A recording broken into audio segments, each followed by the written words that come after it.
Be up here, even though it is a very solemn occasion. I didn't have the honor or privilege of knowing Chief Chris Kyle, but as I've heard my fellow Texans speak of him, and as many Americans have gotten to know him through his book, it's just a true testament to the American soldier and to the traditions of our military, that Chris, after heroic and valiant service to our country, comes back and instead of just fading, he goes and continues to help his fellow servicemen. And the tragedy associated with his death, helping another, is heart-wrenching. But it does call to mind the greatest traditions and values of America as manifested through our service. You know, he was doing just that when he was killed by a fellow veteran. He was trying to help. You know, we in this country and in Congress have worked hard to provide health care, including mental health care for our veterans. We're growing and expanding that service through the VA now.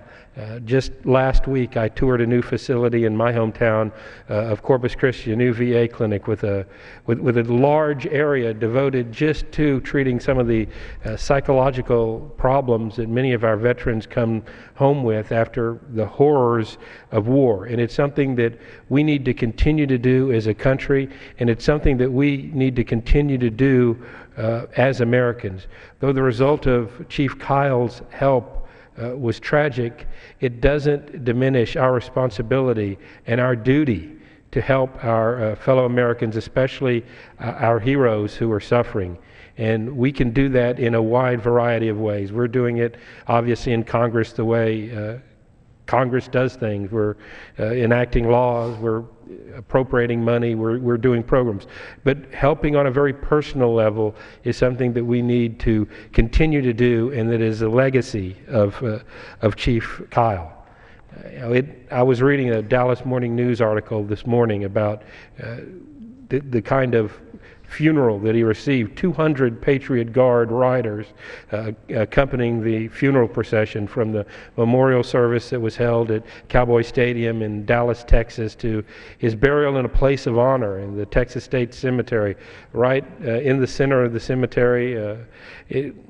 This just is indicative of how we as Texans and we as Americans feel about our servicemen. They deserve our honor and respect, and I'm proud that Texas and America has turned out for Chris Kyle.